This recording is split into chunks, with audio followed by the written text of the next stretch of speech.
अरे यार, bike move करानी है, आगे भी जगह नहीं है, पीछे भी जगह नहीं है। आगे पीछे करते हैं, मूव कराते हैं।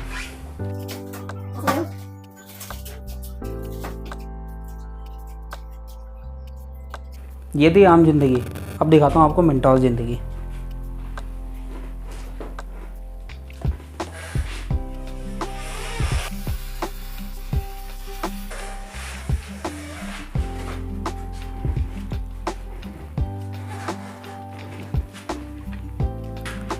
तो भाई देखा आपने मैंने कितनी इजीली बाइक को टर्न कर लिया। ठीक है, 180 या 360 पूरा कर लिया। अगर बाइक इस साइड खड़ी है, हमें टर्न करके इस साइड जाना होता है। ठीक है, तो ये जो ट्रिक है ये मैं आपको सिखाने वाला हूँ, बहुत इजीली आप कर पाओगे।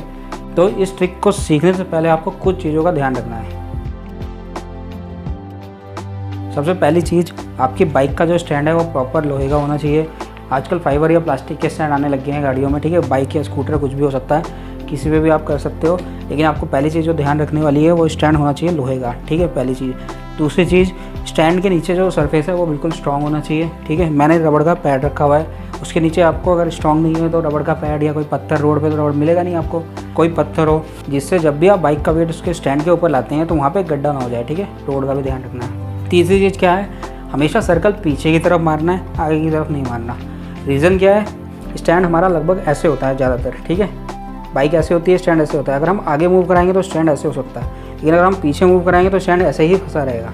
तो स्टैंड को नेचुरली लॉक मिलता है अगर आप पीछे की तरफ मूव करते हो। ठीक है, तीसरी चीज़, 3 चीज़ों का ध्यान रखना है। चौथी चीज़, जल्दबाजी नहीं करनी, ईजीली करना है। ठीक है, और इसके लिए बहुत ज़्यादा आपको लंबा चौड़ा या ताकतवर होने की कोई भी ज़रूरत नहीं है।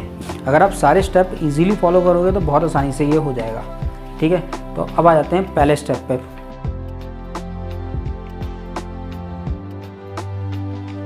आपका अगर हैंडल किसी भी पोजीशन पे, आपको हमेशा अपने हैंडल की पोजीशन ये रखनी है बिल्कुल यहाँ पे लास्ट में जाके, ताकि आप इसे आसानी से ग्रिप कर सको। ठीक है, यहाँ से ग्रिप करते हुए देखो बाइक कितनी आसानी से उड़ जाती है, पहली चीज़।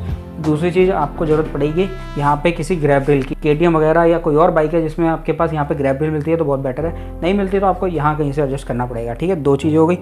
तीसरी चीज़, आपको पैर की, जो सबसे ज़्यादा इंपॉर्टेंट होने वाली है पहले स्टेप के लिए, आपको अपना पैर से स्टैंड के पीछे सपोर्ट देनी है। ठीक है, ताकि स्टैंड आपका पहले आपका ऐसा है, यहाँ पे आपका पैर आ जाएगा ऐसे, तो स्टैंड ऐसे नहीं हो सकता फिर। ठीक, इसके बाद आपको एक और चीज़ का ध्यान रखना है कि आपको सारे स्टेप एक बारी में नहीं करने हैं स्टार्टिंग में। ठीक है, आपको एक एक करके स्टेप सीखने हैं, उनकी प्रैक्टिस करनी है। जब एक स्टेप पूरा हो जाए फिर सेकंड स्टेप, फिर सेकंड के बाद थर्ड। जब सब चीज़ों की 10-10, 12-12 बार आप प्रैक्टिस कर लोगे तो आप ये चीज़ बहुत इजीली कर पाओगे। ठीक है, तो सारी ध्यान रखने वाली चीज़ें मैंने आपको बता दी हैं। अब करते हैं स्टार्ट। पहला स्टेप में, ठीक है, पोजीशन पैर की आ गई है इसको सपोर्ट देने के लिए स्टैंड को। उसके बाद ये आपका लेफ्ट हैंड, ठीक है, हैंडल पे। राइट हैंड आपका आ जाएगा पीछे वाली ग्रैब रील पे।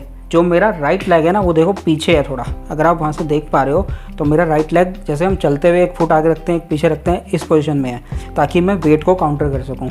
मुझे वेट उठाना नहीं है, ना मैं उठा पाऊँगा। ठीक है, 150 किलो की वेट है, 150 किलो की बाइक है, मेरा वेट 62-63 के आसपास होगा, तो मैं इसे उठा नहीं सकता हूँ। बाइक का सेंटर ऑफ ग्रेविटी देखकर हमें इसे सिर्फ काउंटर करना है वेट को।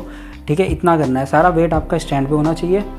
ठीक है, आपके ऊपर सिर्फ वेट बैलेंस करने की जिम्मेदारी है, इतना ही करना है और कुछ नहीं करना है। आपको बहुत ज़्यादा ताकतवर होने की कोई भी ज़रूरत नहीं है। तो चलो शुरू करते हैं। पहला स्टेप, ये मैंने क्या किया है, पीछे से बाइक उठाई है, आगे से टायर नीचे लगा हुआ है। ठीक है, पीछे से बाइक उठाई, पीछे वाला टायर हवा में है, देखो मैं एक हाथ से भी बैलेंस कर पा रहा हूँ। बहुत ज़्यादा मुश्किल नहीं है, लेकिन सबसे इंपॉर्टेंट स्टेप यही है। इतना करना है, फिर छोड़ देना है। ठीक है, फिर से वही चीज़। ठीक है, पहला स्टेप, इस चीज़ की आपको प्रैक्टिस करनी है अच्छे से। ठीक है, 10-12 बार आप प्रैक्टिस करोगे तब आप बैलेंस बना पाओगे कि आपको कितना वेट उठाना है, कितना आपको एडजस्टमेंट करना है। ठीक है, पहला स्टेप में जब आप परफेक्ट हो जाओ, सेकंड स्टेप पे चलेंगे। तो स्टार्ट करते हैं। ठीक है, फर्स्ट स्टेप। सेकंड स्टेप में आपको क्या करना है, आपको पीछे हल्का सा वेट डालना है। ठीक है, और आगे से हल्का सा ऊपर उठाना है आपको। अब आपको क्या करना है, यहाँ से इस हाथ से यहाँ पे जोर डालना है पीछे की साइड। ठीक है, और आगे से पुल करने की कोशिश करनी है। ऐसे करते ही ना आपका आगे वाला टायर ऊपर उठ जाएगा। ठीक, आगे वाला टायर ऊपर, पीछे वाला टायर भी ऊपर, और यहाँ पे आपको स्टैंड करना है। ऐसे ही होल्ड रखना है, छोड़ देना है। इस ट्रिक का सबसे ज़्यादा हार्ड स्टेप सेकंड स्टेप होने वाला है। आपको सेकंड स्टेप में पूरी बाइक का सेंटर ऑफ ग्रेविटी देखना है कहाँ पर आता है, उस हिसाब से आपको अपना वेट पीछे की साइड पुल करना है, साथ में बाइक को काउंटर करना है। ठीक है, सेकंड स्टेप मोस्ट इंपॉर्टेंट और सबसे हार्ड स्टेप है। ये सीखने के बाद आप बाइक को बहुत आसानी से मूव कर पाओगे। ठीक है, सेकंड स्टेप की अच्छे से प्रैक्टिस करनी है। अगर उसकी 10 बार करी है तो इसकी 20 बार करनी है, ठीक है। तो ये ध्यान रखना है, बहुत ज़्यादा टाइम नहीं लगता इस ट्रिक को सीखने में, आप एक दिन में सीख सकते हो। पहला स्टेप, उसके बाद दूसरा स्टेप, दोबारा करते हैं सेकंड स्टेप तक। ये रहा सेकंड स्टेप, ठीक है। वेट काउंटर हो चुका है, आसानी से बैलेंस हो चुका है। अब मैं इसे 1 डेढ़ 2, अगर आप कहोगे 2 घंटे तक खड़े रहो तो खड़ा रहूँगा, कोई बड़ी बात नहीं है इसको, क्योंकि मेरे को बहुत ज़्यादा ताकत नहीं लगानी है, मेरे को सिर्फ वेट बैलेंस करना है। बाइक चलाते वक्त भी तो वेट बैलेंस ही तो है, 2 टायरों पे गाड़ी सीधी खड़ी होती है, वही चीज़ें अब एक स्टैंड पे खड़ी है, ठीक है ना। मेरे ऊपर कोई वेट नहीं है, अब ये अपने स्टैंड के ऊपर वेट है सारा, ठीक है। तो ये चीज़ की प्रैक्टिस करने के बाद जब आपको परफेक्ट हो जाओ इतनी चीज़ में, उसके बाद आपको थर्ड स्टेप फॉलो करना है। थर्ड स्टेप आपने देखा था, सर्कल मारना है पीछे की साइड, हमेशा ध्यान रखना पीछे की साइड। लेकिन अगर आप एक बारी में कंप्लीट सर्कल नहीं मार पाते हो ना, तो आपको जितना होता है उतना मारो, हल्का सा मारो छोड़ दो, हल्का सा मारो छोड़ दो, हल्का सा मारो छोड़ दो, ऐसे करते रहोगे, प्रैक्टिस हो जाएगी।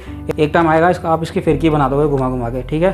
तो जितनी ज़रूरत है उतना करना है। तो अब करते हैं final step, first step, second step, उसके बाद थर्ड स्टेप, ठीक है। थर्ड स्टेप में देखो मैं बहुत ईजीली, बहुत आराम से करना, कोई जल्दबाजी नहीं है। जहाँ आपको लगे कि हाँ नहीं हो रहा है, अभी गिरने वाली है बाइक, छोड़ दो, कोई दिक्कत नहीं है, धीरे धीरे परफेक्ट हो जाओगे। फिर से वही फर्स्ट स्टेप, सेकंड स्टेप, घुमाना शुरू, सीधी पोजीशन पे ले आता हूँ मैं। तो ये आ चुकी है बाइक अपनी नॉर्मल पोजीशन पे जिस पे हम स्टार्टिंग में थे। तो ये ट्रिक देखो आपको कूल बनाती है। रोड पे अगर आप ये ट्रिक करोगे तो प्रोफेशनल राइडर लगोगे, और साथ में आपकी हेल्प बहुत करने वाली है, ठीक है। और सिर्फ कूल बनने के चक्कर में पोपट मत हो जाना, तो उसके लिए प्रैक्टिस करना ज़रूरी है, ठीक है। जैसे मैं कर रहा हूँ, जहाँ पे मैं बाइक खड़ी करता हूँ उस रूम में कोई भी नहीं है और मैं आसानी से प्रैक्टिस कर रहा हूँ। प्रैक्टिस करने के बाद मैं रोड पे करूँगा ये ट्रिक। और हर बाइक का सेंटर ऑफ ग्रेविटी अलग होगा, ठीक है। तो आप अगर आज KTM कर रहे हो तो कल अगर आपको स्प्लेंडर कह दिया जाए ना कि पहली बारी में टर्न कर दो, तो आपको थोड़ा सा बैलेंस करने में उससे दिक्कत होगी। मेरी बॉडी KTM को काउंटर बैलेंस करने के लिए एडजस्ट हो चुकी है, लेकिन अगर आप कहोगे स्प्लेंडर को भी ऐसे ही इतनी ईजिली कर पाओ पहली बारी में, तो नहीं होगा।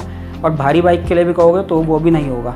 तो सीधा सा सिंपल सा सिस्टम है, जिस बाइक को आप रोज़ डेली करोगे उसके लिए आपकी बॉडी को पता होगा कि कितना वेट लगाना है, कितना पुल रखना है, उसके बाद कैसे बैलेंस करना है, ठीक है। तो ये आपकी प्रैक्टिस पे डिपेंड करता है। अलग अलग बाइक से करोगे तो सब में प्रैक्टिस हो जाएगी, और एक में होना शुरू हो जाए तो बाकी सब में हो ही जाता है, ठीक है ना।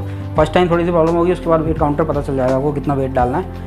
तो ध्यान रखेंगे सारी चीज़ों का, और मुझे लगता है इस वीडियो ने आपकी लाइफ को चेयरफुल बनाया होगा। तो इसके लिए चेयर्स विद चेरी करते हैं एक बार, मिलेंगे नेक्स्ट वीडियो में, तब तक के लिए बाय बाय।